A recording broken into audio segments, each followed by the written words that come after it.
Welcome everyone. I'm sorry I cannot be with you physically in person, but I certainly wanted to talk about a few of the things that you'll hear about today in our session. We are going to talk about operating models. We believe that operating models are the key to competitiveness in large enterprises today. We see that every day. Many of our clients we work with to transform and run theirs do achieve incredible feats, actually things that were impossible only 5-10 years ago, thanks to technology, but also thanks to process redesign and reimagination.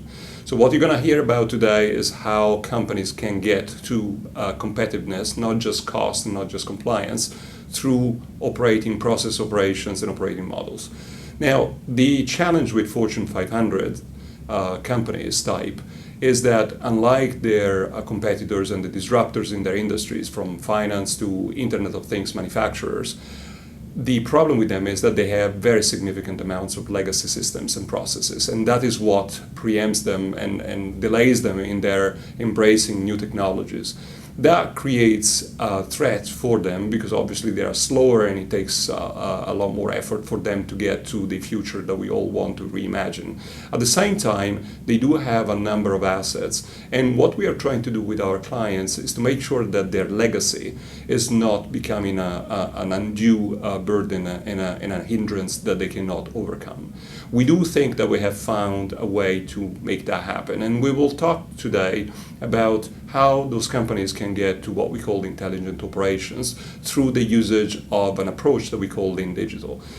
Intelligent operations, you'll probably hear, are operations that are very different from the ones that we used to have in the past. You think about systems of records and poorly documented systems and processes that we used to have because we had ERPs implemented 10-15 years ago, and we had processes that have been run in a fairly continuous and kind of monotonous way by a number of people who really weren't specialized in redesigning and reimagining those processes. All those things can actually go away today because we know that we have a lot more science in how we design processes, and we have a lot more viable alternatives from a technology standpoint. The challenge, however, is how to navigate the difficulties of those legacy systems, and most importantly, how do we connect the dots between the front end and the middle and the back office. We do believe that if you look at processes like, for example, mortgage origination, any other financial services processes, or even field engineers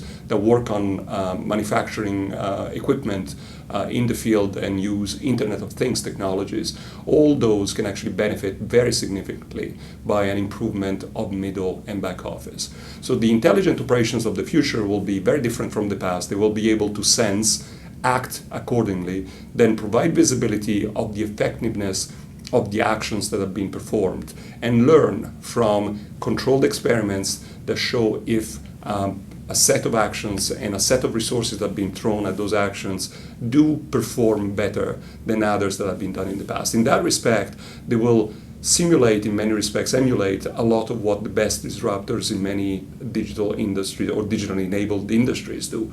But they will do that to large companies, which is one of the things that really large companies struggle with. So I leave you with the rest of my team. The rest of the team, Ahmed and the group, will take you through a number of examples. And I do wish you a good day, and do get in touch.